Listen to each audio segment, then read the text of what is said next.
The Lord be with you. And with your spirit. A reading from the Holy Gospel according to Luke. Glory to you, Lord. Jesus took Peter, John, and James and went up the mountain to pray. While he was praying, his face changed in appearance, and his clothing became dazzling white. And behold, two men were conversing with him, Moses and Elijah, who appeared in glory and spoke of his exodus that he was going to accomplish in Jerusalem. Peter and his companions had become overcome by sleep, but becoming fully awake, they saw his glory and the two men standing with him. As they were about to part from him, Peter said to Jesus, "Master, it is good that we are here. Let us make 3 tents, one for you, one for Moses, and one for Elijah." But he did not know what he was saying. While he was still speaking, a cloud came and cast a shadow over them, and they became frightened when they entered the cloud. Then from the cloud came a voice that said, "This is my chosen son. Listen to him." After the voice had spoken, Jesus was found alone. They fell silent, and at that time did not tell anyone what they had seen. The Gospel of the Lord. Praise to you, Lord.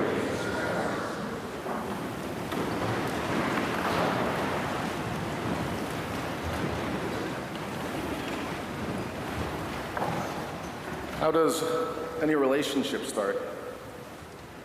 How does any friendship begin? First, the person in front of us, we figure out who they are, what they can present, and then sometimes gradually, sometimes all at once, divulge who we are, share who we are with this person with whom we want to be in relationship. The Transfiguration is another moment of Jesus' self-disclosure in the gospel to those with whom he wants to be in relationship. He takes his companions up the mountain to pray. The mountain, a place always of encounter with God, and appearing with them, Moses and Elijah, the deathless one, Elijah, taken and sent to return as a harbinger of the coming of the Messiah, and Moses, who is known as friend of God. And while these friends are praying together, something unexpected happens. He's transformed. His clothes become dazzling white. In the original Greek, this word that speaks of shining metal, and his face changes.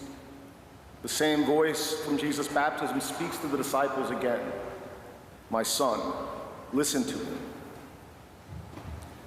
And there is, in these revelations, these ability to know God and to be known by God, a communal dimension. Peter and James and John go with Christ up the mountain. But then, as the gospel proceeds, it's almost as if the focus narrows, and it talks about Peter and Peter's companions. So there's also within this a very personal dimension, a binary between God and you, and God and I, God and me. And Peter's had an intense encounter with Jesus before. In Luke's gospel, after the miraculous catch of fish, and Peter begins to understand who is with him and with whom he's going to try to make common cause, Peter's terrified. "Depart from me, Lord, I am a sinful man." A beginning of Peter's disclosure to Jesus about who Peter understands himself to be.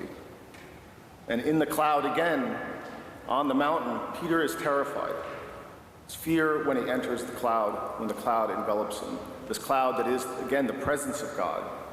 We heard it in the first reading, this connection between God and Abram. When God tells Abram who he is, he's taken him from Ur of the Chaldeans. Again, the initiation of a relationship by disclosure.